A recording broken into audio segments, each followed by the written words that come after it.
Had a little extra sound effect in there. My bad, y'all. So giving them a little extra sauce today. Hey, huh? I had to give him a little woo wop. Be like this sometimes. It do. What episode is this? It's episode 24. 24, man. Coffee buying episode. How we doing? How we feeling? It's your boy Jew. You here with the Transferable Experience podcast. As always. Do all the things. Ed laughing at me. How you doing today, Ed? Man, I'm good. I'm really good. You know, still working them long hours, man, and working Saturdays, but you know, we here. You know. Are you holding up? Yeah, I'm balancing it out. Is it more palatable at this point? Yeah, it's kind of like the new normal, but it's the new normal for me. I'm balancing out. I think my thing is that I've actually been doing stuff on the weekends and to balance it out so it don't feel like it's just all work. It's like, and then we had like the extra long weekend, which was good. Excuse me, I'm sorry. Yeah, man, we made the most out of that weekend. Yeah, shout out to Tony, man, because as y'all know, last episode I was debating going home, and I had to work Saturday, so I wasn't gonna be able to make that drive. It just wasn't gonna make sense. And you know, it's like, I guess kind of like that's kind of like the thing about when you kind of live a little distance away from home. You kind of need a certain amount of time. And I was kind of feeling not sad, but you know, kind of like, man, like one of them moments. And I was like, dang, well, I guess because you remember I just had my desire for my plate. Yeah. He was on the quest. He was on the quest. Plate. I was a simple man, bro. I just needed that plate, but that desire certainly, was met, was fulfilled. Yeah, for sure. Man, shout out to Tony, man. She, her mother's birthday was this past weekend. So happy birthday to you, Miss Michelle. Yeah, happy birthday, Miss Michelle. Give you a little hand clap right there. Happy birthday! Shout out to you. Thanks for having us. It was interesting because that was where I met a lot of her family, and I ain't gonna get too deep into it because I ain't got nobody's express written consent or nothing like that. But it was a good time. It was cool meeting all people. Before that, my knowledge of them was only through her stories. And like, so it was like one of the moments where it was nice to finally put a face with the name. Yeah, a face with the name. And you hear the story. Like me, I remember one time me and my aunt went fishing and my cousin fell over the boat or something like that. Yeah. And then when you there, it's like, oh, that's the cousin that fell over the boat. Oh, yeah. It was pushed me in a weird position because it's like, do I bring up you falling off the boat? I don't know. Yeah. But that's like the only connection that I have for you. I have a thought I have with you. And that brisket was exceptional. I mean, the dirty rice was good too. Yeah, shout out to Miss Amitra for the dirty rice. Yeah, shout out to, hold on. More hand claps. Yeah. Shout out to everybody that cooked because I had a pretty fulfilling plate. Me too. I only ate once. I ain't really double back for nothing. I didn't either because, I loaded up and I was good. You walked yours down. Yeah, I walked that thing down. You did. I didn't finish my first plate. Yeah, that was delicious. Man, yesterday, because me personally, if I'm playing songs, I'm probably just gonna, like, if I'm intentionally playing something, I'm probably just playing off my recently added, and then it'll get old. So I try to just live I normally live off shuffle 90% of the time, but my shuffle, man, it loves Kevin Gates. Like, I like Gates. Granted, that's why it's so much on my phone. Right. Gates being Big Crit, man, and it's just like, it almost make me like. It almost got to a point with Crit. I was like, do I need to delete some of this? Because it's not even playing like, it's playing more so like the C-side. Yeah. Which, in like, if I'm listening in the flow of the album is cool, but bro, I'm not just going to that Those song. are like very novelty songs. But this week going to work, just randomly it started. I don't know. I don't know how it happened, but I listened to Take Care going to work one day. And the next day I did Nothing Was the Same. Okay. Then the next day I did Views. Okay. But keep in mind, I'm listening to these whole albums. Top to bottom. Say more about how long it take me to get to work. But yeah, it's true. So I did that. Then yesterday I had, okay, so I'm gonna stay on this story. I want to digress, but I won't. So then yesterday, after work, I just went to work out because, I didn't think I really had much to do. I was like, well, I might as well just work out. Right. So I went in the gym. I hit shuffle. Man, when I say that was the greatest run of shuffle ever, it was in his bag, bruh. It went, man. That thing, it was sequenced. It was beautiful, man. It went from Maxo Cream to Paramore to then it went to like Travis Scott. Then it went to the Gap Band. Oh, then it was deep in his bag, bro. Then it went to Persian Rug, bro. It was hard for me to work out. It was that way you had to just enjoy it at that point. I didn't want to close out. I wanted to do it. I didn't want to disrupt that algorithm at all because I was like, man, this is incredible. Yeah. Like it made me like appreciate the music on my phone because that's why I kind of get tired of my music because shuffle normally played like the same songs over and over, but that time, man, it was. I had a moment like that like 2 weeks ago. And it for like a string of like 2 days. My shuffle was on point. And I was just like, I'm just not going to touch it. Like, I'm not going to pick a song.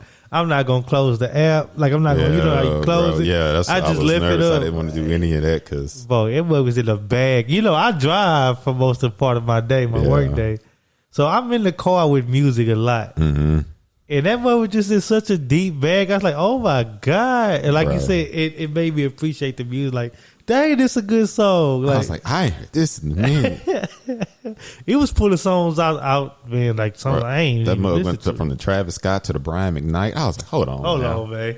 Somebody behind this. Bro, I was like, bro, if shuffle was always like this, I would definitely listen to music more. Because that'd be the thing. Sometimes I'd be like on shuffle and then I kind of I'm like, okay, I'm going to just turn on the podcast because I'm tired of like, I'm tired of constantly flipping to skip the song. I get that feeling. I play music pretty much all the time, right? Like we're watching the game, I'm going to be listening to music. If there's just like nothing going on in the house, I'm probably going to be listening to music. Yeah. And, I find myself getting kind of frustrated with just constantly thinking about what song to play next. And that do make me get tired of just like listening. Yeah. And I ended up trying to find some other form of entertainment or white noise. My shuffle was on a tirade. Then I clicked something that somebody sent me a song.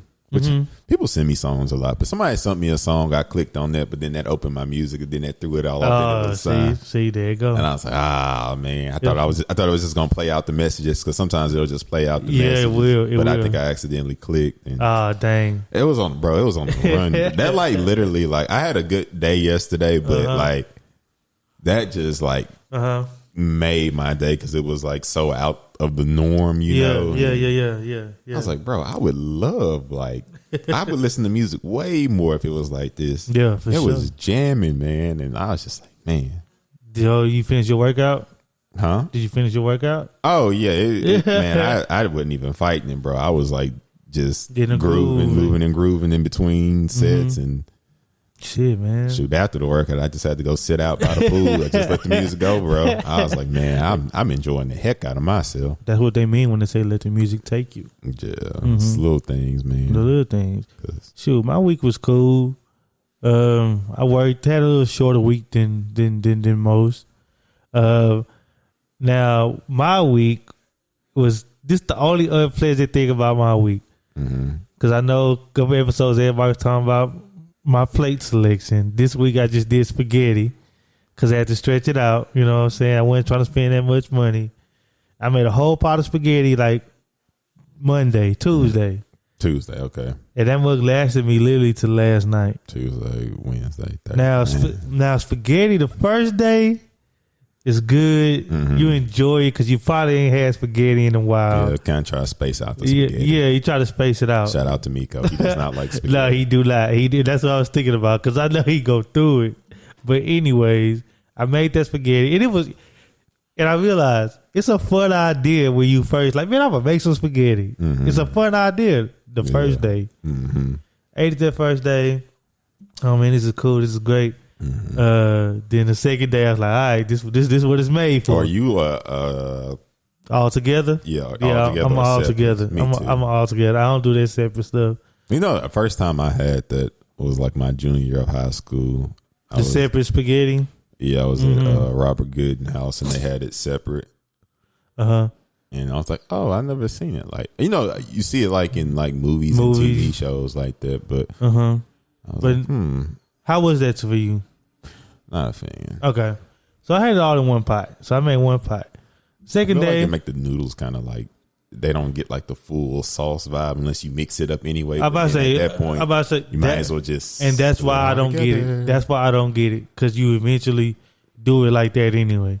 Now, if you do meatballs, I mean, you can still make your meatballs off to the side and mix your noodles and sauce. Yeah, everything. But I know somebody. When I was in America, we had to make our spaghetti separate because they didn't rock with everything being in one thing, and they were kind of like gluten intolerant and stuff like that. Yeah. So I dealt with that for about a year. But anyway, when it got to like the third or fourth day, it got hard for me. Did you have sides with it? Or no, just straight drop, huh? It was just straight drop, bro. I made it with turkey ground. I made it with ground turkey though. Okay. It wasn't ground beef. It was ground, so it was still kind of healthy on the healthier side. It's just like it became not pleasurable to eat because it became a task to just finish the pot so it don't go bad. Literally last night, bro, I got to the point where it was like one bowl left. I actually had the bowl of spaghetti made with the fork in it, and I just put it in my refrigerator, bro. I was like, I can't do it. I held off on it, bro. I couldn't do it. I feel like I was gonna throw up if I ate another bowl of spaghetti. I ate it today though. I ate it today for lunch, but way to push through, King. That is a lot of spaghetti, bro. I think it's hard, bro. Comfortably and while still enjoying it, I got 2 days of spaghetti. Okay. I got 2. Well, I'm gonna enjoy it. Like it's that's what I'm saying. Yeah, like, exactly. Yeah, okay. Yeah. But after that, I'm like, I could probably push for 3. Those are my college days when I first learned how to started learning how to, the first thing you learn how to cook ground beef. What can you make with ground beef? So I have my spaghetti weeks. And then it's like spaghetti for me is like I just really need the spaghetti and like some garlic bread. Like I'll mess with the sides if you do sides. But if it's just me, I'm not gonna do sides. I don't really need nothing. Sides. I don't really need nothing with it. I did start putting sugar in it though. Really? I just recently started that, with the last 2 pots that I made. But I don't overload it with sugar. I'm gonna say I'm pretty sure in my lifetime I've had it with sugar in it and just didn't know, but I don't actively put sugar in my spaghetti. My life, I've eaten spaghetti without sugar, like never.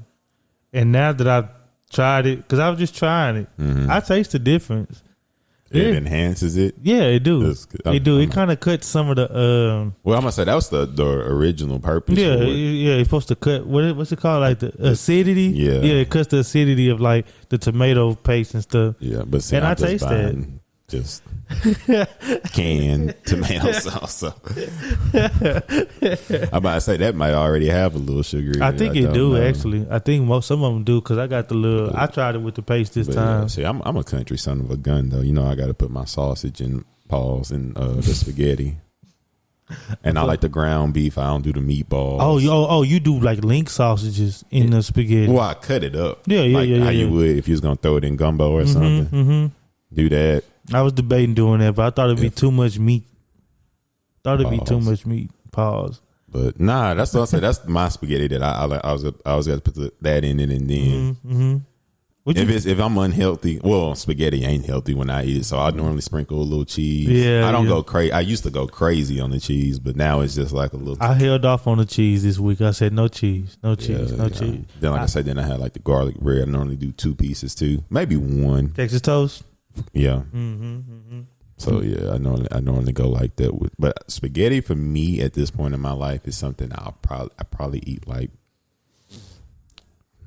once every 5 to 6 months. It's not something. I make it if I know I'm trying to save money. Yeah. To be honest, me eating spaghetti is a strictly like financial decision. Okay, that's your stretch it out. Man, that's my stretch it out. Like that's that I'm about to lock in. Like yeah. If you see me making spaghetti, it's like I'm locking in to save money for something. I'm probably on like my last $100 to be honest with you. If I'm eating spaghetti, that's like I'm not getting nothing to eat. I'm not even stopping at the store to get chips or nothing. This is just what I'm eating. You know what I mean? And that's what it was for. But I know some people that put bacon in their spaghetti. Bacon? Like bacon bits, they cut it up, put it in there. I mean, side. My relationship with bacon is like, it don't really move the needle for me, but I'm not against it. Like, you're not going to excite me saying, oh, yeah, let's put some bacon on the burger. But I'm like, okay, cool. It's like, it don't really add, because it's such like, it's lean. It's not like hearty or dense. Mm-hmm. So it don't really make a difference in me. I'm trying to think how I feel about bacon. And that's not my primary, like, source breakfast meat when I like have breakfast, because I know bacon wouldn't do anything. It tastes good, but it's not filling. So I've always went for sausage instead. The bacon has diminished over time for me. I used to really like it with everything. Now I can pretty much do without it. I might say now I'm older. Pork, yeah. I don't need all. It is salty. It's very salty. It's like if I'm gonna do pork in any way, I'm gonna at least go sausage and get something out of it rather than just bacon. But which is just fat and salt, basically. So yeah, I'm cool on that. But then like I'm trying to find a good. Well, I'm not actively searching. I might start now, but like some good turkey bacon, because I've had when it was like first came into prominence. I just went and bought like some from Walmart, and that stuff was like plastic, bro, literally like cardboard, dang near. So I know I need to not buy the cheapest, but I don't really know where to go with the turkey. I've had a lot of good turkey sausage, because Jimmy Dean, a lot of places they have like just like a turkey sausage, and it's pretty good.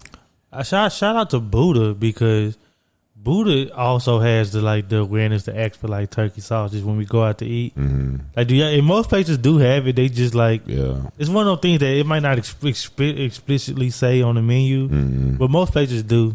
And he kind of like put me on there asking for that instead. I think the only reason that pork still, I won't say, I can't just say I don't eat pork, even though I really don't eat pork on a weekly basis at all. But pepperoni, man. Yeah. That would be the hardest thing. Everything else, like I say, I don't really care about bacon, pork chops, all that. But pepperoni. That's like, if I don't have, if I can't eat pepperoni, honestly, I'd probably stop eating pizza, to be real. Because I always tell people, I say, I don't care what you get on the pizza as long as it have pepperoni. You can have, I like it with veggies. We can just go all meat. I just got to have pepperoni. Okay. That's the basis. Anything you want to do outside that, I don't care. You ever just ate straight up pepperoni? No? Just me? Out of curiosity, but not like enjoyment and pleasure, no. I have as just a snack. Yeah, I mean, some people eat it because it is like a deli meat. Yeah, so it's you a deli meat. You could just eat. You can eat cold pepperoni, and it's you know what I'm saying. Not cold, but just like you know what I'm saying. No.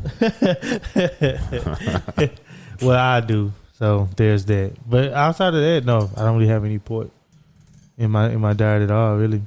And I was told that if you want to stop eating pork, you got to watch like gummy bears and stuff, because it's made out of gelatin, which is pork derived. I was like, I'm pretty sure they done already covered that, and they got like the little whatever gummy bear. I don't really eat that type of candy anyway. If I'm gonna eat candy, I do like the little I can't pronounce it. I always just say Haribo gummy bears. I know I'm saying it wrong. Haribo.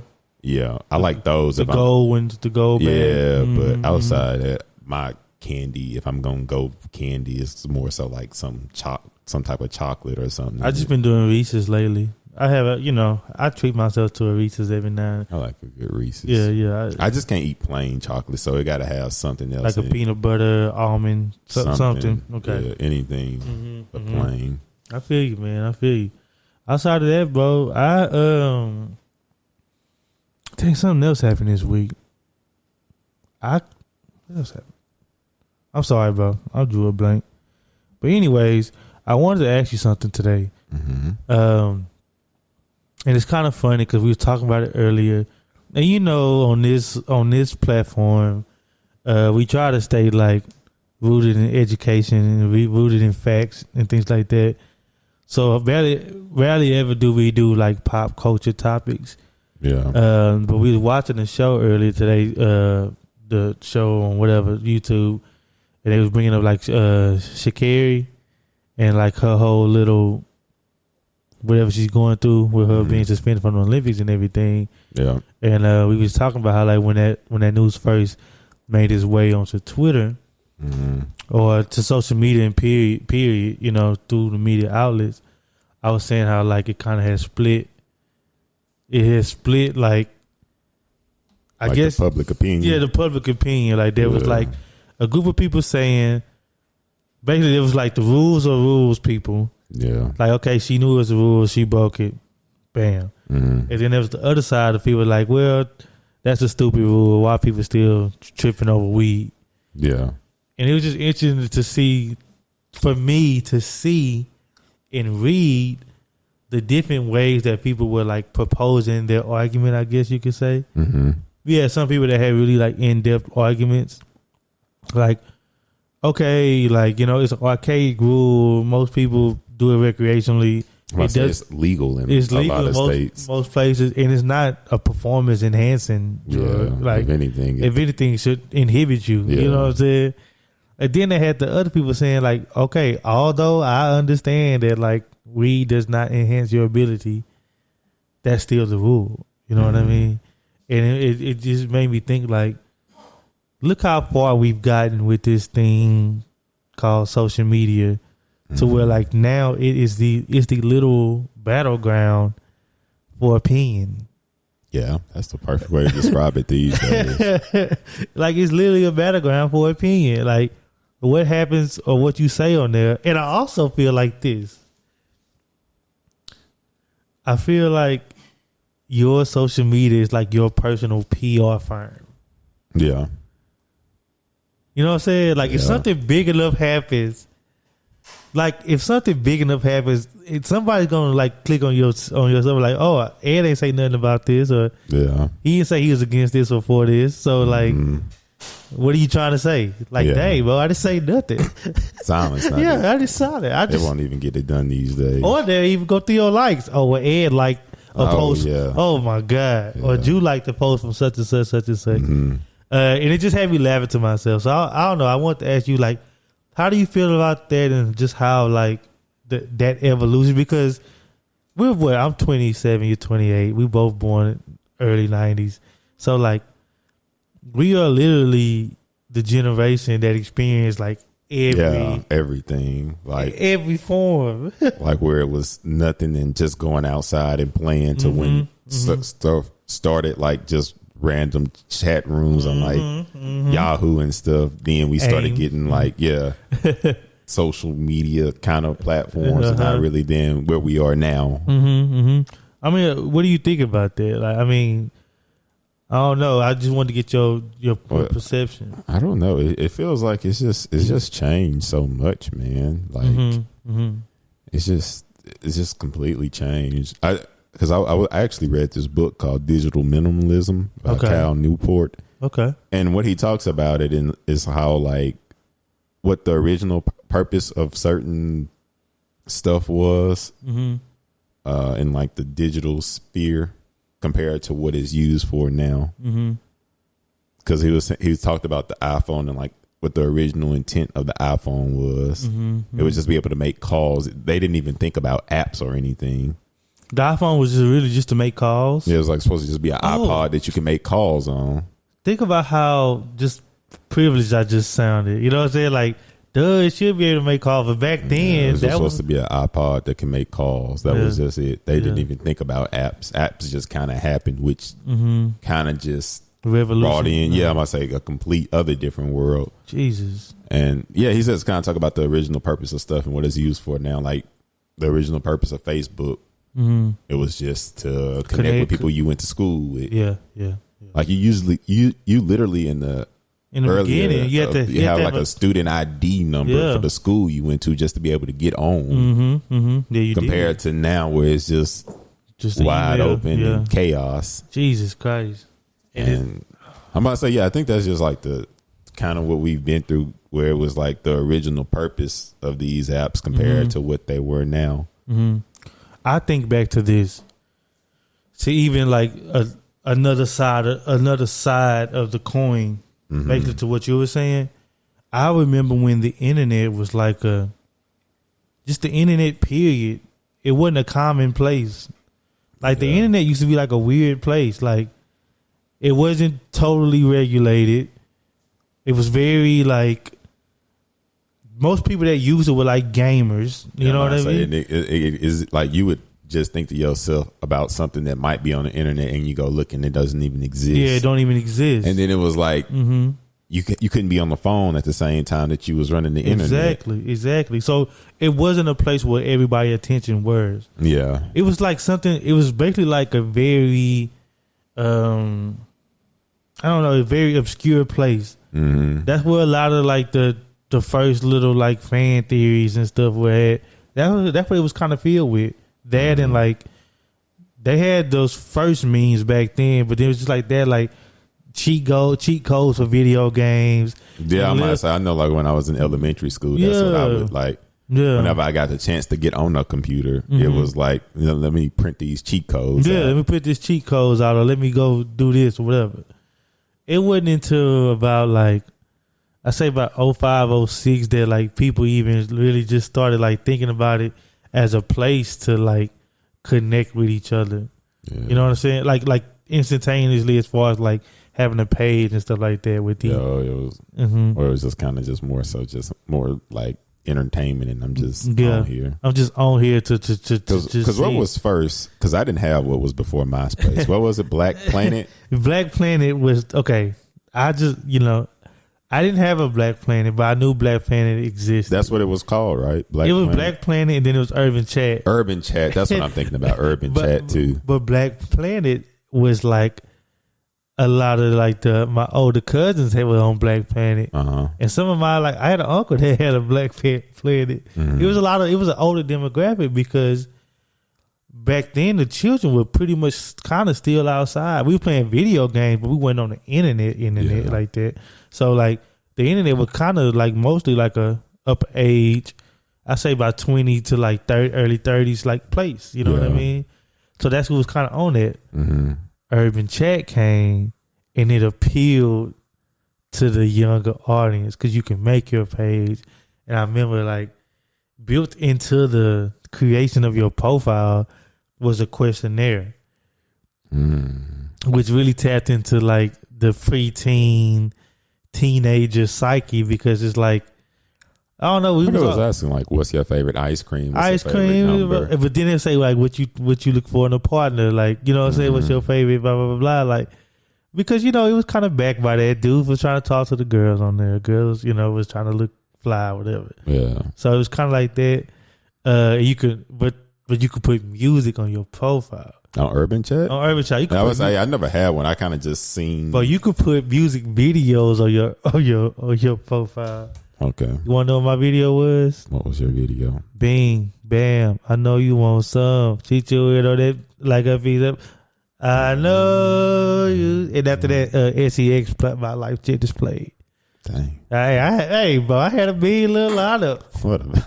What a switch, huh? I want you, but I want you to have some integrity, all right? Okay? But anyway. Showing the different sides of you, huh? I was trying to be real versed. But it's just wild because you was like in middle school at this time. Yeah, I was like 13, bro. Or not even, probably like 12. I was in 6th grade when I had an Urban Chat. But anyway, that's where it began, right? But the page creation. Yeah. And I think the major thing to highlight at that time too was like you didn't have it in the palm of your hand. Yes. So at that point, the only time you was on it when you was at home. At home. So it was kind of like it was kind of like the medium. Well, not the medium, but that's what kind of divided it because it was that's why I didn't really bleed into real life. Because anytime you was ever on it, it was only when you was at home. Yeah, but then you still had to go out and live a regular life. I didn't think about it like that. And you couldn't check it until you came back home. I didn't think about it like that, but you were so right. It was like a stationary thing. Yeah, the internet was stationary then. Mm-hmm. It wasn't on the go like it is now. Like you said, you had to be home, and even if you home, if you had brothers, there was times where like. I was home, but I wasn't on. Buddha was on. Yeah, that didn't mean you just necessarily had access to the computer at that time. And to be honest, for most middle class families, even the low income families, there's probably just one computer in the house. Yeah. Like, you know what I'm saying? There's one desktop One- just set up in a corner somewhere. No, that's funny to me because now everybody got a phone. But back then it was one computer in one stationary spot that you had to be on. You know what I'm saying? Everybody could walk by and see what you're doing. Yeah. So there was a lot of like, it was very stationary, like you said. So when it's dynamic, and it was hard to like fake something, even though people were trying to fake stuff back then. Yeah.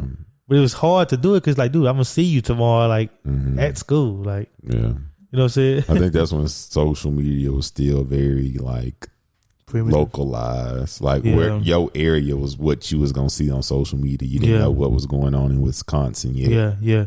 And I remember, shout out to Paige, bro. It had to be like our 7th grade year, in the 7th, 8th grade year. I remember I went to her urban chat page because Paige was my homegirl back then, and she deleted it. Mm-hmm. And back then, you could have like a reason for deleting. Yeah. And the reason was Facebook is better. No, she said MySpace is better. She said Okay. MySpace is better because it went to MySpace after that. Mm-hmm. And then I was like, dang, like you know what I'm saying? I just got my page straight. Like, you know what I'm saying? Now it's a new thing. You know what I'm saying? And back then, and this goes into, I guess, like that 07 time, 07, 08, 06, 07, 08, where like there was a lot of different platforms. Like there was Urban Chat, there was MySpace. Weird niggas had tagged. You know what I'm saying? Like that was just kind of off to the side. But if you had a tag, I don't know if I remember that one. well, if you had a tag, if you listening and you had a tag, you know what kind of person you was back then. Tag. Yes, bro. Tag, bro. I didn't have a tag, but I got emails from them. It was another attempt. It was another attempt. Okay. But MySpace got the formula right. Yeah. Yeah, but even then, the concept was the same. It was pretty stationary. You know what I'm saying? Yeah. MySpace was there'd be a lot going on people's pages. Mm-hmm. That's when we was coding and didn't realize we were coding. Bro, like deeply. Yeah, because you literally had to copy and paste the code and put it there and then space it out and like. And there was like spaces in the codes where you like delete that and put your name, and that's how your name fall down. Yeah, or okay, you want to hide your playlist just so it's playing, so people can't change. They just got to go with it. You got to take this part off. Like that's how it be, bro. Like Want the falling letters. I thought the fallen list was so player. That's when everybody had like some type of hood, Looney Tune or something. But like, it was still expression. You know what I'm saying? MySpace was really ahead of this time. MySpace pretty much just covered every social media aspect in one platform. And eventually everything kind of just branched off of that, and it was just specialized, like just specific versions of what MySpace offered. Yeah. We're going to take this little feature and make a whole thing about it. Yeah, exactly. Because you really you could share your thoughts, pictures, post. You had a page was like blogging really, and bulletin boards. Yeah, so it was like and music, just straight music, because you had like streaming. Yeah. It covered literally everything. Dang, it did. It had thing. comments, had likes, it had everything. It did. You could message on there too. But do you remember there was like a dashboard before your page? Oh yeah, because you could be on your dashboard. Yeah, you could be on your page. Yeah, like, do you remember that? Like, because the dashboard is where you saw it. Like, that was like kind of like your timeline. Yeah, that was your timeline. Hey, that's crazy. MySpace encompassed everything. Shout out to MySpace, bro. But the social aspect of it, I think it was still a form of expression. Yeah, kids were able to, in a world where like, I don't know, a world where like things were like getting heightened because it's the end of like the 9/11 stuff, the end of the George Bush presidency. You know, No Child Left Behind, stuff like that. We kind of like preteen. It was kind of targeted. Who made the most use out of it was like the preteen, teenager demographic. Yeah.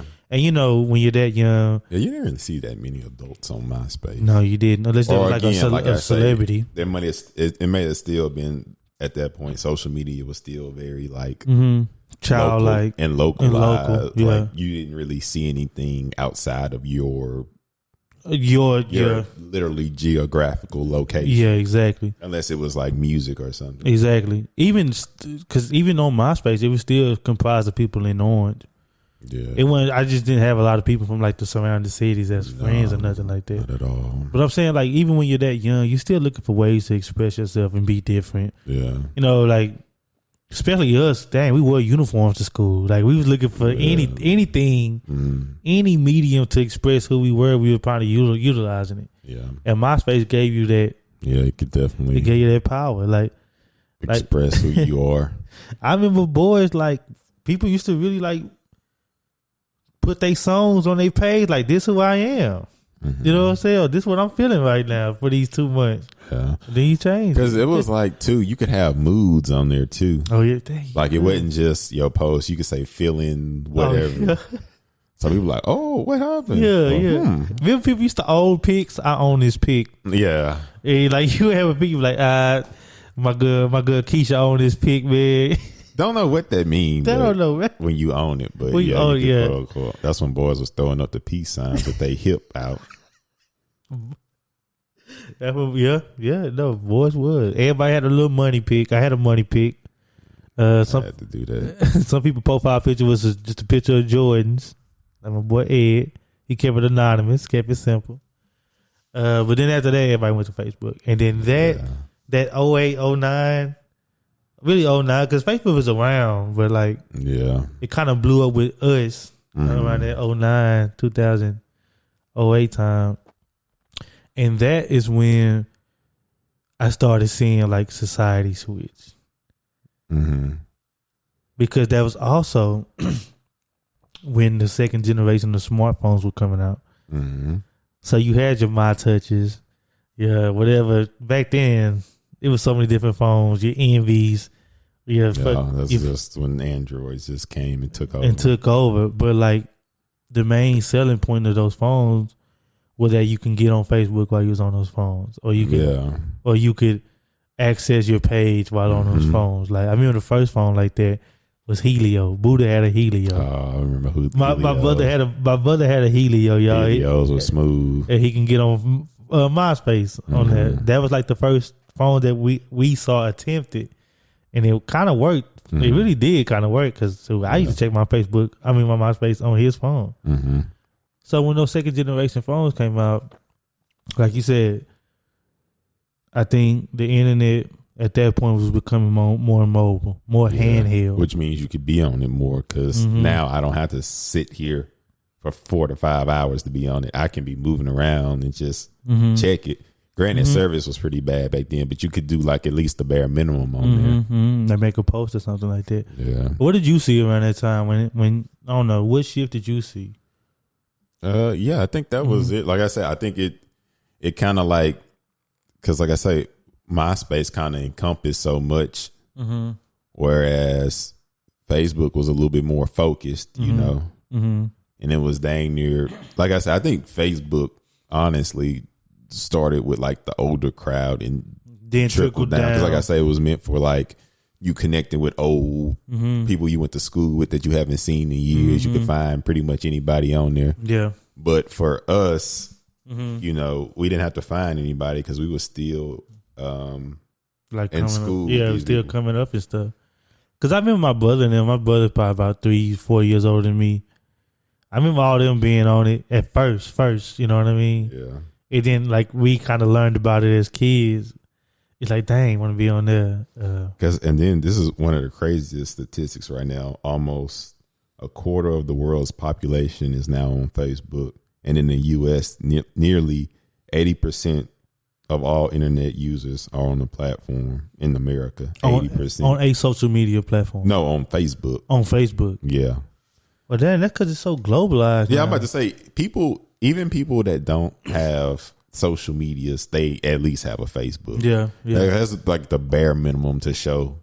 Like if you're not in the internet at all, which is pretty hard to find these days, especially if you're younger. But anyway, if you are, at the minimum, you got a Facebook. You may not update it or anything, but you have a Facebook. I feel like that became the first, because all the stuff earlier, people may have had or may not have had. You know, it may have just been kind of trendy and kind of cool. But I think Facebook was a turn of that too, where it was like everybody had a Facebook. Yes, and I just had a thought.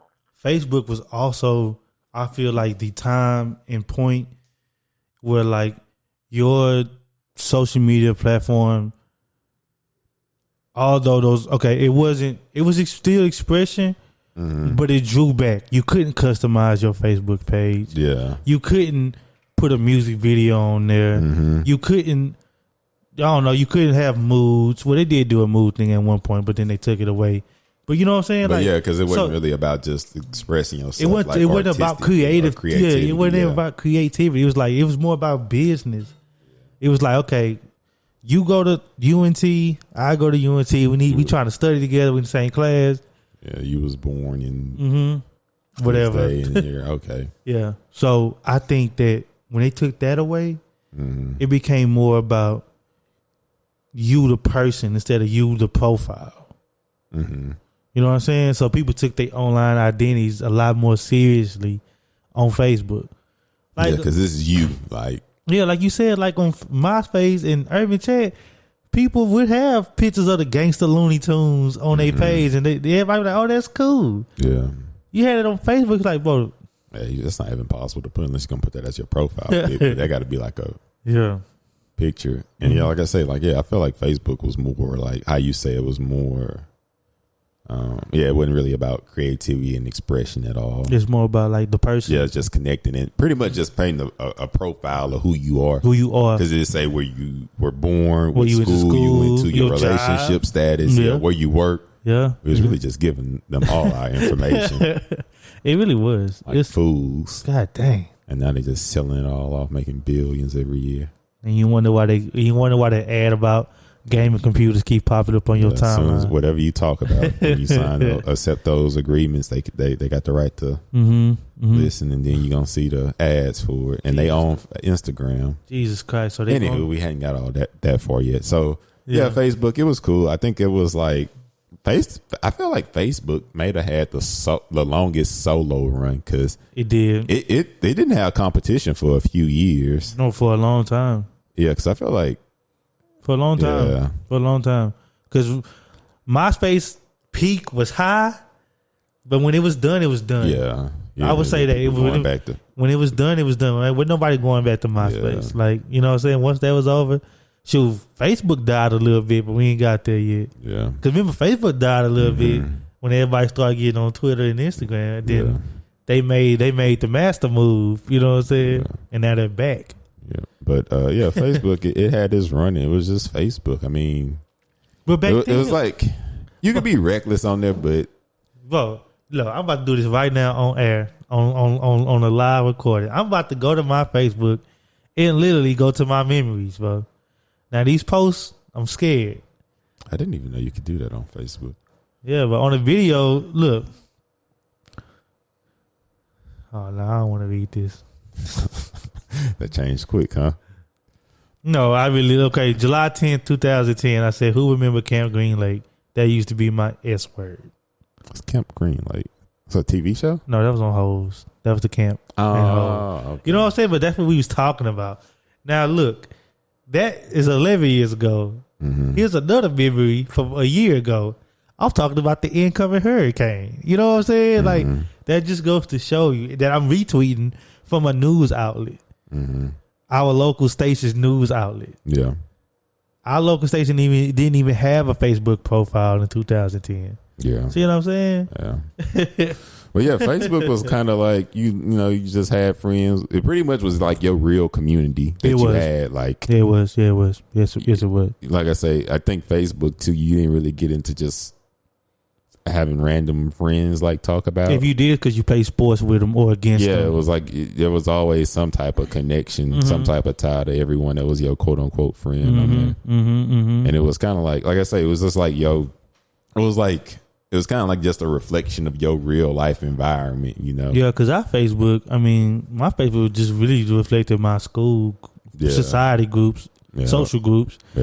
You know what I'm saying? Like I had y'all, of course, and I had my other friends, blah, blah, blah. But that's how information about like parties would be shared. It was open like that for us. Yeah.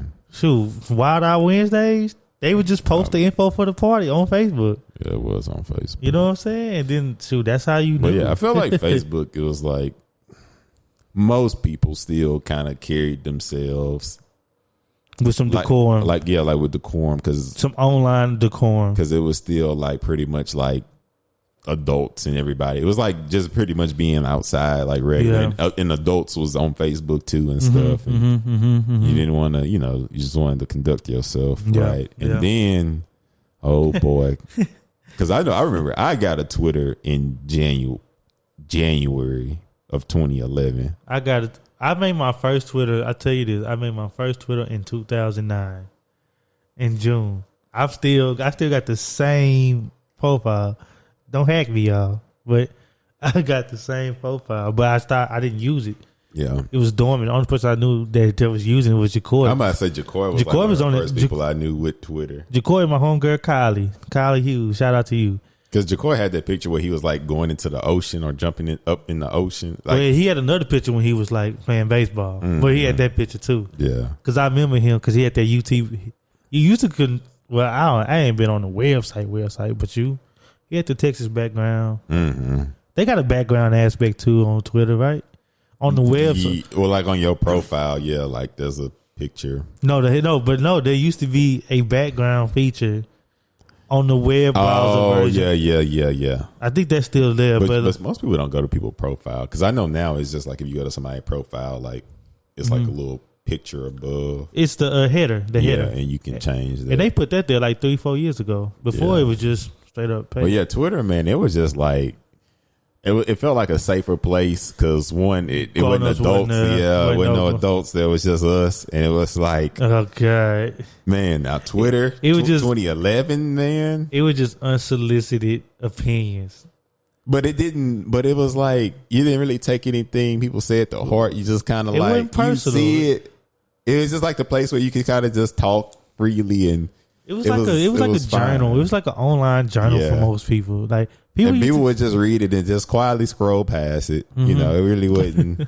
You might get a little interaction, but it was kind of like a judge-free zone almost. Back then, it was for sure. Like in 2011. Because you know why? You know why? Because everybody on Twitter back then knew why they was there. Yeah. You know why you on Twitter, just like I know why I'm on Twitter. Yeah. We're not going to say it on Facebook because they got some grown-ups there, but we can say it here. Yeah. And we all pretty much young. You know what I mean? Like, there's no, like, oversight or no micromanaging. Like, our bosses want to hit us. I can get this off and you can get this off. Yeah. Like, that was like the unspoken agreement between you and your followers. It's like, you follow me because you know I talk like this. You know what I'm saying? I'm following you because I know you talk like that. And that was like, it was nothing like, that's just how Ed tweet. You know what I'm saying? That's what he talk about. But I rock with it. I agree with some of the things he say. Yeah. You know what I'm saying?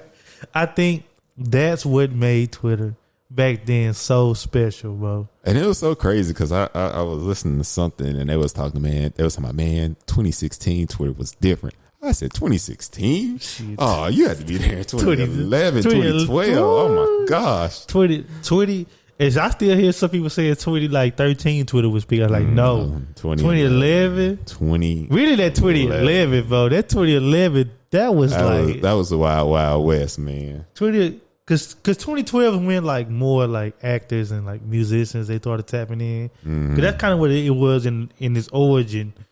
So the artists can talk directly to their fans. And then people just said bump that and start making their own pages. Yeah. You know what I'm saying? But back then, bro, 2011, man, there were just some things that existed back then that don't exist now. Yeah, people was dedicating tweets back then. Yeah, you could dedicate. This is my 5,000 tweet I dedicated to Ed. Yeah, people would dedicate their tweets. You know what I'm saying? Oh, I forgot about that. Then it was, what was it? Follow Fridays. Follow Fridays. Yeah. Man. Hashtag FF after a while. You know what I'm saying? And it was like, when it was a topic, the whole timeline was talked on that about topic. it. Yeah. It was nice and uniform. You didn't have to see any sponsored tweets or anything. God. It did some heavily retweeted thing from somebody that lived in freaking Colorado. Yeah, I might say it really wasn't viral. May have been like 12 retweets back then. That was like, Yeah. it went crazy at 12. In 12, you probably like reach people in like your neighboring town, and you feel like, dang. Yeah, if you do 12 retweets, that was numbers. I also remember, because you know how I know somebody has an original old Twitter account? Their username. Mm-hmm. Because we was really into the puns back then. Yeah, we were witty and Because do you even remember in high school when people like, I'm making a Twitter today, I need help with a name? Yeah, that was a thing. People like, bro, help me make a name, bro. Yeah, running tail plaque. Soldier Cortella, Ed and Ivory, Mike Edgar. I remember everybody's Tweet King Kong. Yeah, that's the one that stuck. I went through like 4 names before that. It was like Zone 49 Jew. Miko, remember that? Shout out because he was Zone 49. Miko. I'm gonna say that man went through a lot of Twitter. Did. I had the same one from when I first made mine. I mean, once Tweet Ed and Ivory. Tweet. Hey, I've been having Tweet King Kong since like 2000. It is so crazy. Like at that time, bro, your Twitter name handle became your name. Yeah, like, they be like, oh, that's. Remember when you go to the mall? You go to the mall, you be like, oh, that's Tweet King Kong right there. Yeah. You know what I'm saying? Like, it kind of made you like a, I don't know, not a celebrity, but it was like some kind of like notoriety to it. Yeah, and like I said, I think that was when it kind of you started just branching out. Even if it was just getting into like your neighboring cities, you started like following people that live in like the surrounding cities and stuff, and interacting with them. Yeah, and that's when a lot of our parties got more. Yeah, cross. You know what I'm saying? You went to like, and that's when people would literally just tweet their entire day. Yeah, about to grab this McDonald's. What I want to eat. You remember My View? That was an Instagram thing, but they was doing you would just take a picture like My View. That's what I'm looking. Oh, what you looking at? Yeah. Also, you remember? There was another thing like the different avenues for tweeting. It wasn't just a Twitter app. There was like.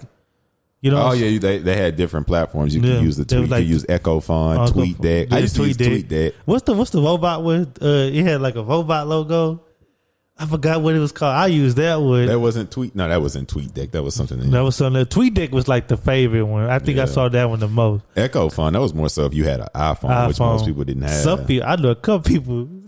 They used to text their tweets. Yeah.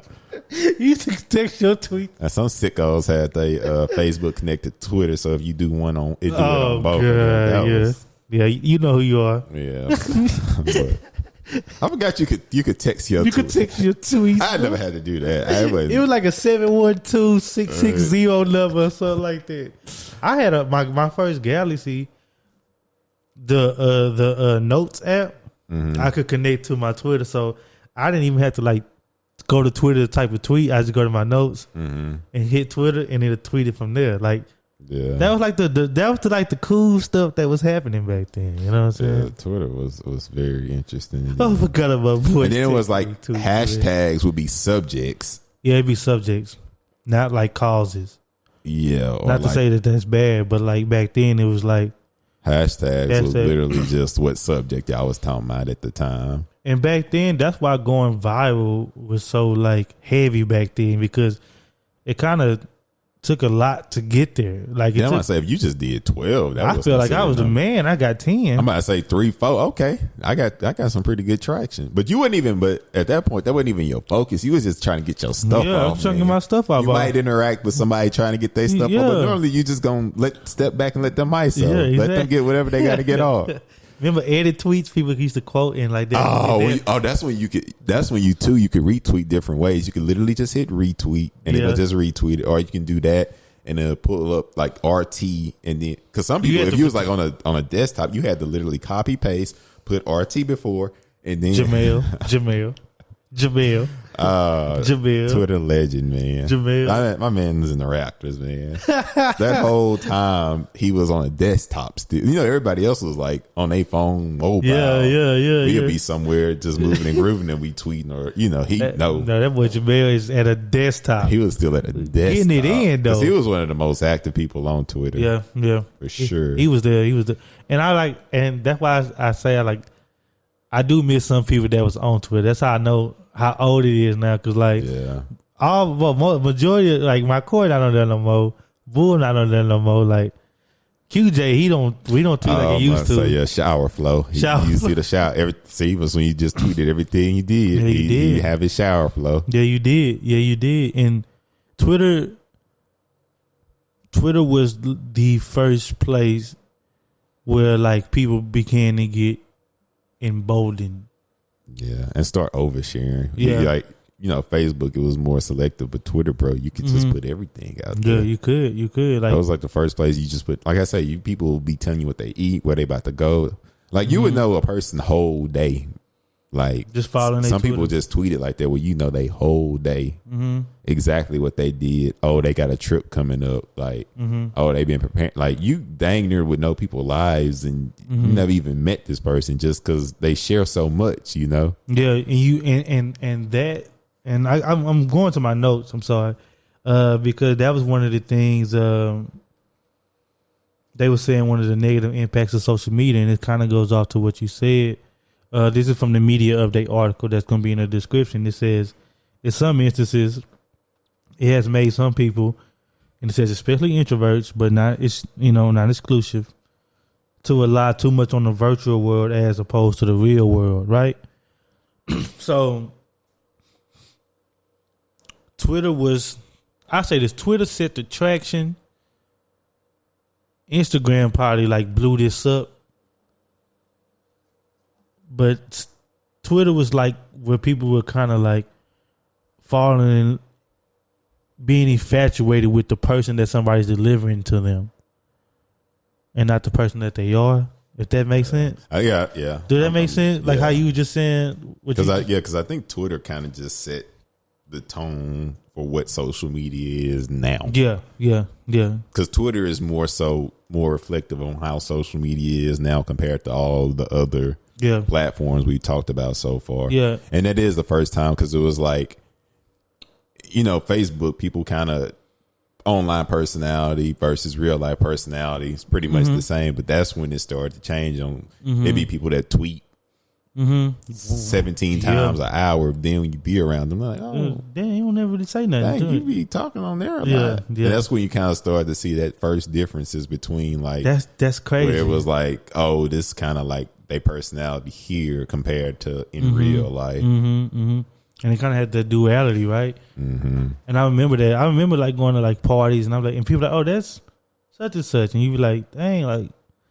I thought she was a much friendlier person, you know what I'm saying? Or she was a much... that was quiet in person? That's when you start hearing that a lot, about people being quiet in person. But then that same person you talking about to be on Twitter talking about how loud the party was. Like, bro, you ain't do no dancing. I saw you. He was in the corner the whole time. Like, you know what I'm saying? And that was those first things, though. But back then, it was kind of like awkward. Socially, it's kind of like, dang, why you do that? You know what I'm saying? Like, I mean, that wasn't a norm. It was still kind of like strange. Yeah, it's kind of strange. It's kind of strange, but dang, this is from another article. This is from it says one particularly prevalent concern is where the time spent on social media sites is eating away at face-to-face time. And they call that phenomenon as social displacement. Yeah. Because that's kind of what that was. That was social displacement. The dude in the party not saying nothing because maybe he just got so acclimated to talking online that like face-to-face interaction has become a challenge for him or her, you know what I mean? Yeah. Or them, you know what I'm saying? And it just starts to take shape like that. And that's when the first crack started to show. It wasn't even a big problem then. I wouldn't even go to say that it was a cause for concern, so to speak. Yeah. I think at that point it was just like, that's their personality. That's just how they do. Yeah. But it wasn't into following years that we're going to get into that it kind of blows up. Yeah. Now, I want to add in Instagram into this mixture because that takes it takes shape later on, but in its beginning, Instagram was kind of like the quiet man's platform. You just want to share your pictures. You ain't really trying to. I'm about to say, that's all you could do is just pictures, and it's like, well, I'm not taking pictures. It was almost like because I remember I didn't get a Instagram until my sophomore year of college. Yeah, because I had finally got an iPhone, and that would be 2013. Yeah, when I got that, and it was just like, it was just pictures. So it was almost like that's not even something you gotta check every day because it used to be in good chronological order. Oh my God, I miss it.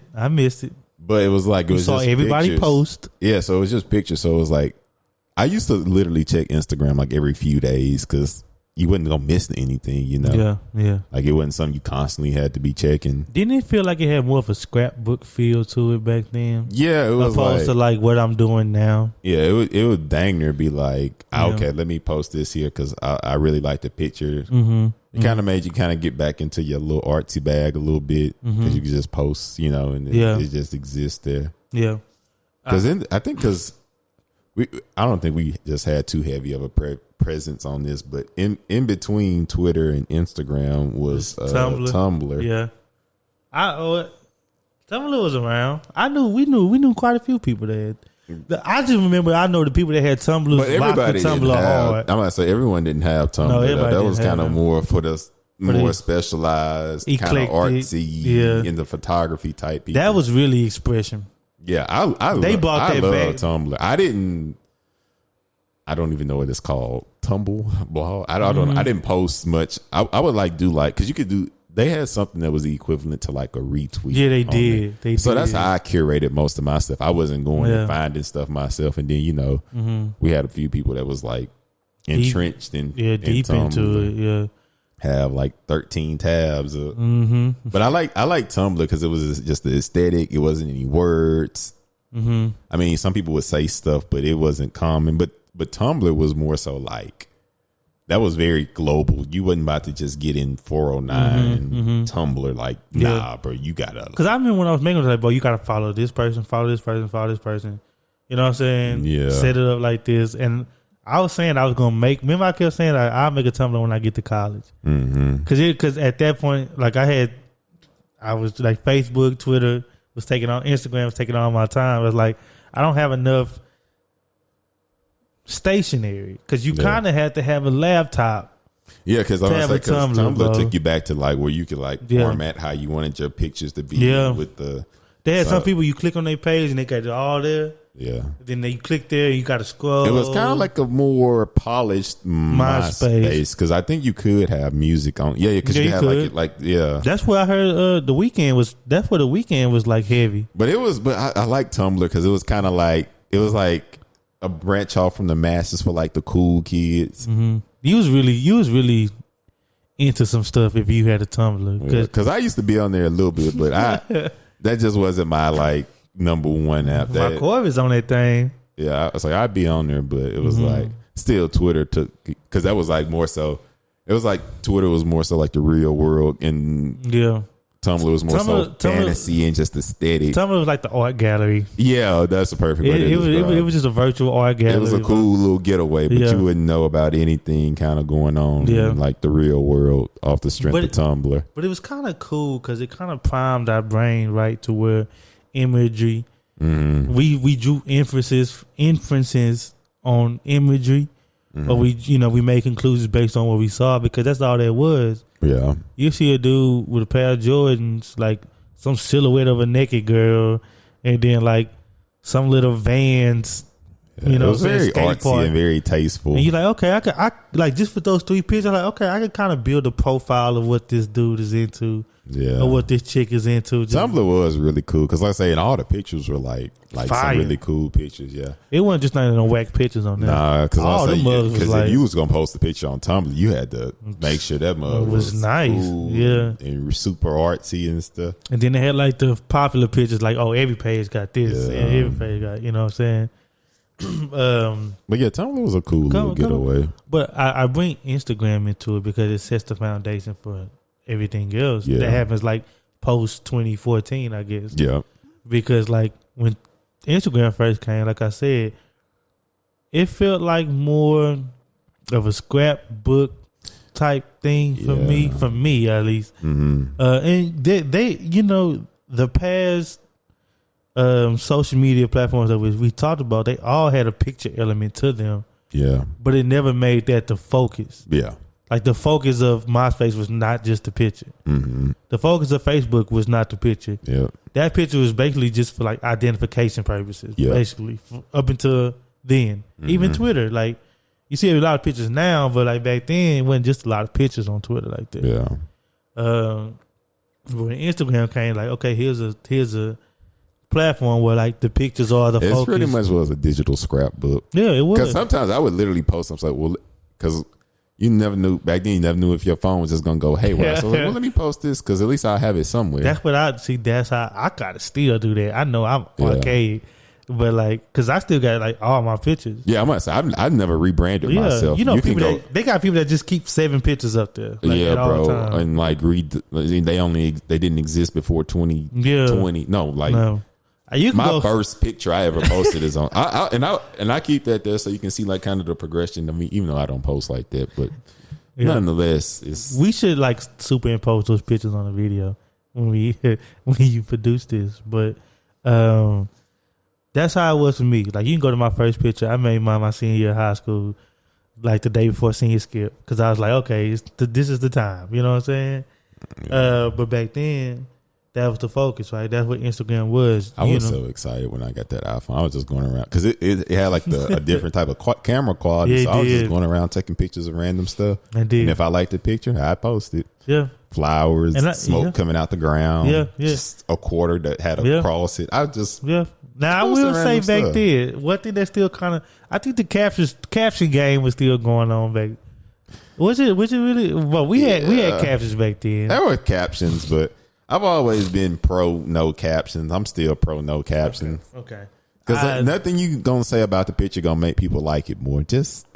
But see, that's me. Like that's just a preference. I'm about to say I don't know if I totally agree. I never thought, man, I need a fire caption. Yeah, I have. I'll be honest and say I have. But I would enjoy that when people would say, "Hey, give me a caption for this picture," and then we just have a little group tank. But. I don't know, man. I never got into the whole caption game. But let's talk about how it evolves from there. Like, from there, right? Back then, I guess I would say 2013, probably last year that those social media platforms were really individualized still. Like, Twitter did this, Facebook gave you this, Instagram gave you that. Yeah. That's what it was. And that was kind of like the 3-headed monster at the time. Yeah. You know what I'm saying? They had other little offshoots and like nobody paid them no real attention. Like SimSimi. Miko gonna know what I'm talking about. He listen. Miko, you remember SimSimi? That's a real offshoot. I never heard of that. Hey, Miko, you remember SimSimi? I'm talking directly to Miko. No, SimSimi. The Sims. No, don't worry about it. Don't worry. Okay. Yeah. Yeah. Okay. Well, anyway. That's why I say like 2013 probably like the last moment of individuality in those things, right? And one of the things I think they really assisted in the social media blowing up like that, because you were having like cultural phenomena going on. Mm-hmm. You know, Barack was running for another term, so he was like the first presidential candidate that like really like took his show. Not on the road, but online. You know what I mean? Like, and his wife, Michelle, had a lot to do with that because she was the one that was kind of telling, like, bro, you need to be on here. Yeah. This is where the kids that are voting, these new 18-year-olds that are going to be voting, they're going to be on here. Yeah. Secondly, I think was the Trayvon Martin case, which happened in like 2013. Was that 2013? That was after my freshman year of college, so it was 2013. Well, it happened in 2012. The case and the trial was 2013, right? That sounds right. We got a quick fact check. But no, and it was during that case, I remember during the deliberation and during the trial, a lot of that trial was discussed online. Yeah, because it happened in February 26th of 2012. Yeah. But like a lot of the discussion of what was going on with the trial was happening on Twitter. Mm-hmm. That's when like the first like business people kind of like, you know, your lawyers, your some celebrities was on there. You know what I mean? Yeah. They started being more outspoken on there. And then when the judgment happened, I know a lot of the outcry was poured out on Twitter. Yeah. You know, I remember a lot of like news outlets trying to gauging the temperament of America based on what they were seeing on Twitter. Mm-hmm. So it became like this place where people can discuss like societal discourse and things like that. Yeah. And I think after that is when companies started saying, "Oh, we gotta have a footprint in this because this ain't going away." At first they thought, "Oh, that's a cool thing that the kids doing." Yeah, it'll go away. It's like temple run and everything else. Like yeah. You can withstand it, but no, that's like And once those companies started paying attention to it, just like any company gonna do, they're gonna say, "Okay, what can we do to tailor this to our benefits?" Yeah. And then that's when more politicians got on there, because I think 2014 was the year that like it kind of like shifted. I think the veil was raised around the 2014 year, because it became more of a landmark on like what a company's going to say. They're probably going to say something on Twitter. And then it was like at that point it was like everybody pretty much started getting Twitters. It wasn't just a young people thing. Yeah, it wasn't. And then it became something totally different. Yeah. And then just like with the Trayvon Martin case, a lot of the Me Too movement, you know what I'm saying, that was heavy on there. Then, you had Trump and stuff like that. So it got very commercialized, you know what I'm saying? And I think that's when, like, you got what you got today, you know what I'm saying, with, like, the Instagram models and whatever, the burner accounts, you know what I'm saying, things like that. Like, people are trying to, like, shape socialization, you know what I'm saying, through that medium instead of like, doing other things. There's still like rallies and things that happen, conventions that happen, but there's going to be a lot of like precursors to those things that are used online, you know what I'm saying? So I think it's good, but I think it's good for exposure, but it kind of like, we drew back on like the individuality and just the freedom of expression, you know what I'm saying? That's not the place the internet. No. Those social media platforms is not where you can freely express it. Like you say, it's kind of like social media for everybody this day is almost like their brand. You got to treat it like a brand. Yes, it is. Yes, that's exactly what it is. And you can't just say any and everything. That's how it becomes where people have burner accounts where they don't have to be accountable of yourself. You can kind of just make some random name, black photo, and just say what you gotta say. Me personally, I don't. If it take that much, maybe you need to just do that off the internet. Go get you a journal. Go make some friends that you trust. But I think that's kind of what comes to it, because now everybody is a brand. Even if you don't want to be a brand, you a brand, because you can easily taint yourself. You know what I'm saying? Like, people have lost their jobs because of social media. People have gotten jobs because of social media. They have. And its popularization and its rise, it does have some benefits. I don't want to just make it seem like we're just talking down on what it is. I'm about to say social media has changed people's lives quite a bit. Now, what I'm too old for, I don't understand the YouTube lifestyle blogger culture. So anybody that's popular in YouTube, I honestly don't know. I just but people have been coming out of that too, but I just don't know them, because I don't watch that kind of stuff on YouTube at all. So I don't really do too many. Like, I didn't know who the Paul brothers were for the long, like, until almost they fought Floyd, and I was like, oh, okay. I really didn't know. I really didn't know who that was until Nate Robinson. I didn't really know that. I was like, I didn't know y'all were popular on YouTube. But see, I don't watch lifestyle stuff. We didn't even get into YouTube, because YouTube is just a completely different animal than what it once was. YouTube is one of them things that everybody use, but everyone use differently. Everybody got their own thing they do on YouTube, though. Some people listen to music. Some people watch interviews. Some people watch lifestyle blogs. Some people watch makeup tutorials.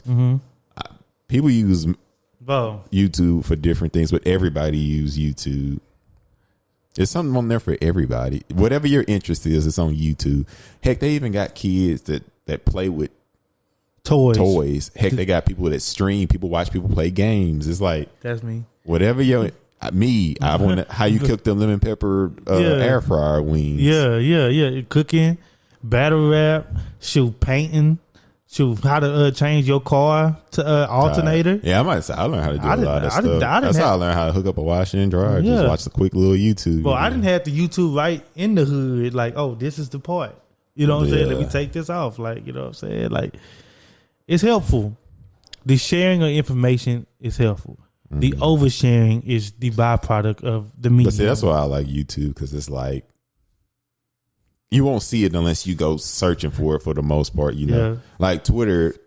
Yeah, if somebody might retweet, you might see something, or you might go see what's trending. And oh my god, I didn't even think about the comment section. Bro, you want me to pause this? You got to use the restroom? Oh no, I'm okay. You good? Okay, because I was about to say, dang, it's such a big topic. What, YouTube? No, just social media. Because I didn't even think about YouTube, and then the comment section, and then the like button, the share button, like and the psychology behind it and what that means. Because there's been studies, like there's a dopamine release when you press the like button and when you get the notification. Yeah, everybody watched Social Dilemma. Everybody has seen that documentary. But even before that, you know what I'm saying? Like it really mimicked the action of a game. You know what I'm saying? That's the scrolling and the tapping. Yeah. Scroll, tap. That feeds into people. And like the validation for it. Because like people would literally, they used to time when the best time it was to post a picture like on Instagram so they get the most likes. Or if it didn't get enough likes, they delete it and repost it and then say it got deleted. I know a couple people. I got a couple homeboys that didn't did that. Or these days, you know, you can like, there's like the little stories up top. So what people do if they make a post, because it's gonna probably be buried in the algorithms, they'll put like the thing and cover it up, just saying new post, so you know to go look at it. I've never wanted people to see my post that bad. Honestly, if you see it, you see it. Yeah, I haven't, and I'm just not a frequent poster on Instagram, so I probably don't even show up. I might say when I do my little random posts, it probably don't. But it's like for me, it's just like that's more for me than the world. So yeah, exactly. That's how I look at it too. I don't. If you see it, you see it. If not, it won't affect my day. What's up with the? Let me ask you. What do you think about the social psyche as a result of social media? Like, oh, bro, that's like a component of the real world now. Social media. So it's like, you know, it's kind of like just like your natural desire to want to be liked in real life. That includes on social media, because like I say, it's just part of life now. It's not like just a little side product that you may sometimes do or not like do. A side project. Yeah, it's like literally a part of our lives. It's a facet of your identity. Yeah, these days it's become that. So, you know, like I say, that kind of just tie into it. Like if you want to be liked, you want to be seen in real life and on social media. So, and if you and don't be an entrepreneur or any kind of business. Like look at us. Like we put our stuff on. You know what I'm saying? When we have a new episode, we put it on Twitter, we put it on Facebook to get traffic. Yeah, Twitter, Facebook, you know what Instagram, I'm saying? Yeah. I mean, it's the exposure, but it's like, here's the availability, you know what I'm saying? Like, and we get the retweets and we get the likes and stuff like that. And it becomes very interesting to see how that's embedded in any company's formula. Yeah. What is the public opinion about us, our social media presence? Do we come off as a company that is like short-sighted, conservative? Yeah. Or are we a company that's more progressive and we're going to lean into the changes of the world? Yeah. Your all those other companies. Because all like major companies, bro, they have people that run their social media. It's that serious now where they got to have someone to run that for them. A lot of celebrities do too. They got somebody that they just tell them because they want the engagements. They want the engagements. Yeah. So you got to be talking to people, tweeting about what's currently going on in that space. And then with the advent of the story, with the influx of algorithms, and then the culmination of like the quick videos, back then, Vines, Snapchat was pretty quick back then. Instagram was pretty quick back then. Now Facebook has a story thing. Then you got the new monster in TikTok. You know what I mean? Like, yeah. See, I don't even do TikTok. I never even can't do it. I never even downloaded the app. I downloaded Triller, but I never used it. Yeah, I think that was kind of like I still don't quite understand what that's for. It's funny because like now I'm an old head social media user. Yeah, we like OGs. Like I just look like back back then people like, man, I like my newspaper, I like my coffee in the morning, and then that's just how I do it. Yeah. Now you got old heads like me, like, man, I'm just Twitter, Facebook.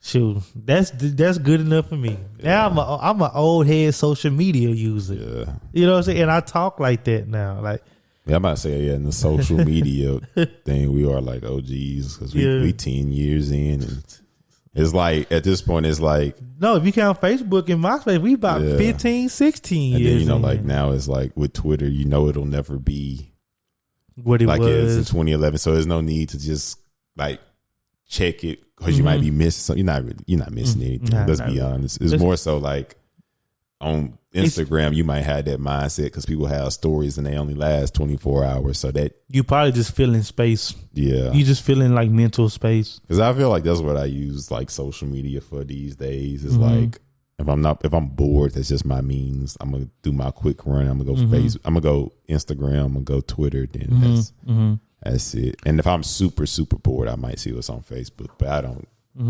Facebook for me is more so like I've had, and it's sad, man, because I remember like being like in parties and like no phones were out, even when Twitter and stuff was around. Yeah, that would be like something you talk about after the party or like leaving the party. Like, man, that mother was wide up. That's when everybody started recapping the night. But while we was in the party, it wasn't really too many phones. You was in the moment.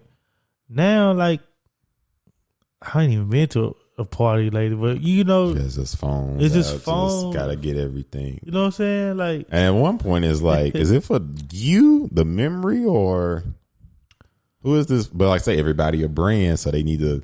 They need to show that they live in life. Digital footprint and show like what they do and stuff and all that. But like I say, I'm still more so like based in like the inception of most of these apps, where it's like the utility of it. Yeah, it's like, so I don't want to share my entire day or where I am in real time. I don't even be thinking about I post the most on Twitter. I do share my thoughts on Twitter, but I don't post pictures a lot, and I don't really be posting on my story a lot on like Instagram or Facebook. And if I don't even know why I still got Snapchat, but I still got it. I don't even have that app anymore. But see, my thing is like, we're at one point at the peak of Twitter where I might have been sharing like about like somewhere in the 90s, like about 90% of my thoughts. Then it just gradually went down over time. Now I'm honestly at like I might share like 5% of my thoughts on Twitter. The difference is like back then I tweeted. Yeah. Now it's like, if I say this, first of all, who even really cares? Yeah, then it's like, if I'm gonna think something, then I'll be like, man, then you gotta think, wait, who's is this politically correct? Yeah. Who would this offend? Yeah. You got to go through a longer filter process. Yeah, you like, dang. Then you finally just say something like, some the original, minute. I'm about to say the original tweet was probably like, man. Something. Yeah, some baby might be tripping. Yeah, I don't see why this. Blah, blah, blah. Now it's just like, you gotta go. Life can be hard. Yeah. It'd be like, you gotta go with the flow sometimes. See it through, my boy. Yeah, you got to see it through, my boy. Turn it to just something like that. That's just what it is. You can't just give it up like that on there anymore. You can't. And I would even say, even back then, if you had a disagreement with somebody, You could talk it out on Twitter. Yeah, and like you said, that'd be like a topic that everybody. Yeah, everybody start to get their opinion. I mean, he really was wrong, or I understand where he coming from. Yeah, but you would get like both sides from both genders. You know, it don't gotta always be that, but like, and also too, it wasn't just the gender war that just plagued Twitter now. Oh man, it's like it's just that'd be disheartening. Yeah, it's tiring. I see that so much. But see, the thing about my Twitter, I can say since I've been there for so long, I've curated it to where I don't follow certain people. I have certain accounts muted, so like I don't see too much of the gender war stuff. I more so see people that just kind of share they like thoughts a little bit and just kind of talk about certain little stuff like. Because I don't follow many people on Twitter, and it ain't to be cool. I just don't. I gotta curate what I see because you can see some stuff, and then like I don't even like following people that like retweet certain stuff because like at this point, bro, like I say, it's like your thoughts that can get into your thoughts, and you start thinking that that's reality. Because these days, I know how we kind of talked about where it was pretty similar online personality, real life, and it just. As time went on, they just started getting further and further apart. Now it's like you can't even take a person's social media presence. Serious. If you don't know them, that ain't them. That's just they. Like you can't even think that that's really them. The only thing that might just be real is their location, maybe because you know with filters and just like everything, and like everybody want to have a certain aesthetic and look like they just. Thing. The bee's knees, you know, on social media. So it's like you just can't take it for what it is. It's just like that's just social media, and you just got to see what real like. Because these days it'd be like you may have 200,000 followers and be a big deal, but I've been out and about and just see somebody walk by, and I just be like, oh, that's just a person. Then you go look and you say, oh, that's dang. So that happened to me a lot at concerts because I just be at a concert, be people there. Like me, just in line and just there, and somehow I see him. Oh, that's oh, they don't really look the same. Oh, okay, you just okay. Okay. So that's why I say like, and it is a dude with you. I thought so. But anyways, dang, I was about to say something. You had sparked something in me. But yeah, it's just so different. That's why I say like for me now, social media, I don't take it serious. Like I take it serious as far as what I say. I feel like back then you express who you are, and now you express what you want to be. Yeah, or like I said, you got to think about yourself as a brand in the business, and you just try to be PC and engage a little bit. But yeah. You still got some outliers. Yeah, they just get their stuff off. But that's when they got like a black photo, so you can't see their face. Or they got an anime like, picture. Yeah, and then they just got like some name that can't be traced back to them. Yeah. For me, it's just like if you got to do all that, it's just not that important to me. To do all that. Now let me ask you this: how you said that you curated your stuff, right? And you don't follow a lot of people. That would be the argument that the company gives, right? To people that feel pressured or they express a concern with feeling like societal pressure to be away, talk away, look away.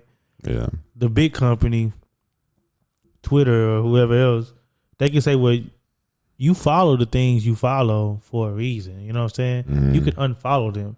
Yeah.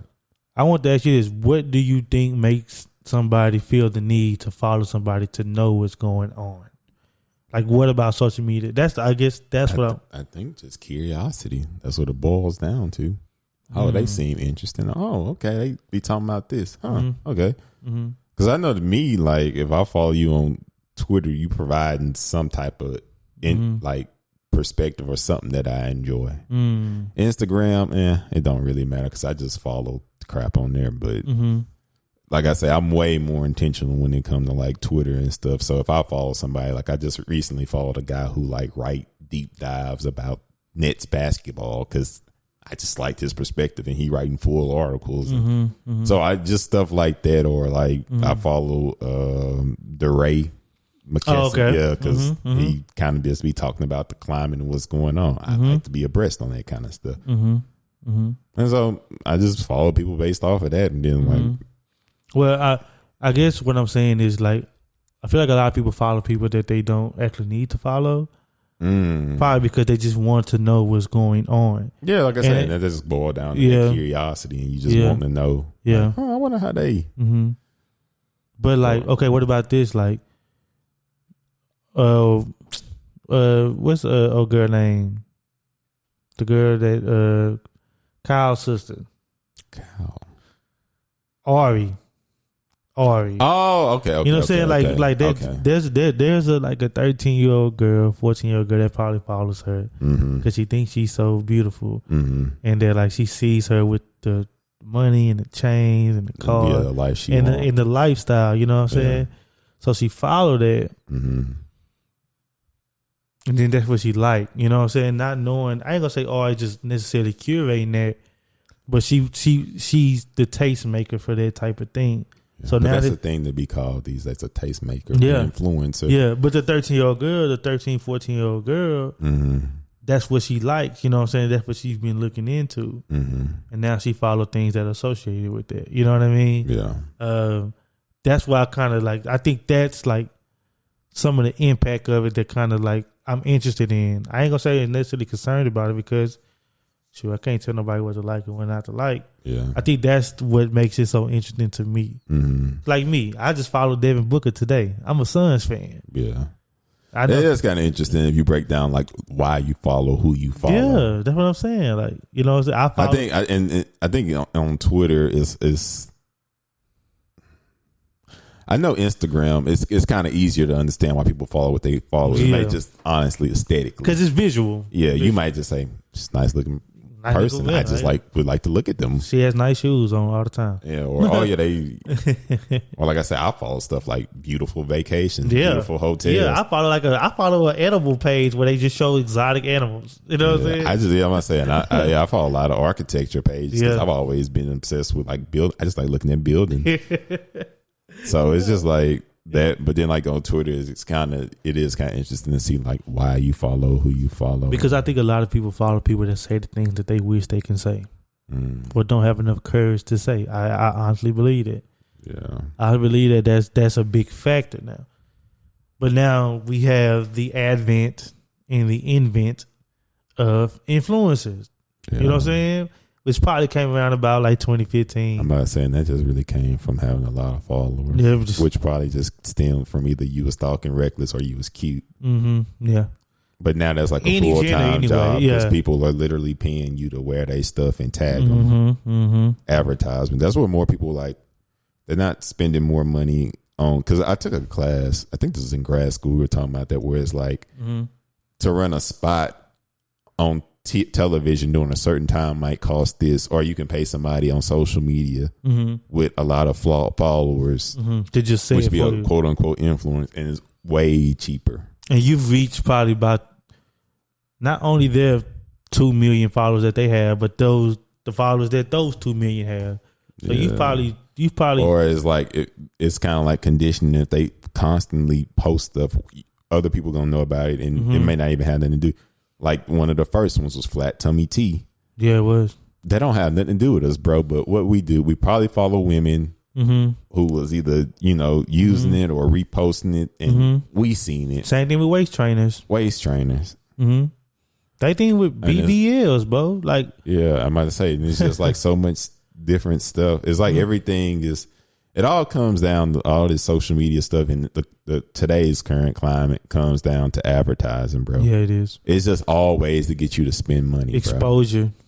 Clicks. That's why it's literally ads in the middle of the timeline. On the somebody side. Always selling something. There's an Instagram shop. It's like today is just rooted in just getting you to buy stuff. Everything, bro. Yep. Like how they take your data, or if you go Google search something, now you realize on the ad is popping up for that to buy that.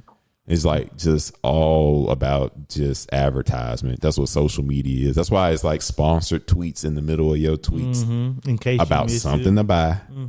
Or so it's just it's all consumerism. That's why there's 2 ads and before every YouTube video, which I hate. And then now it's like 2 is like that's how they start making up all these days. That's not even real days, just to try to boost the engagement. Like National Margarita Day, which happens like 4 times a year that people don't notice. Yeah. National Burger Day, like stuff that's not even real stuff, but just it's all about. And then if you see a bunch of people on social media saying, "Oh, it's National Margarita Day," trendy.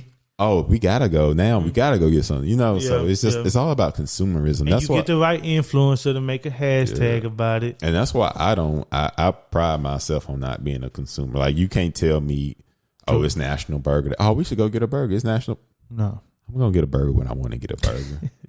Or all these but that's all it's about is just consumerism and getting you to just buy stuff. That's all social media. Like, it's literally just advertisement.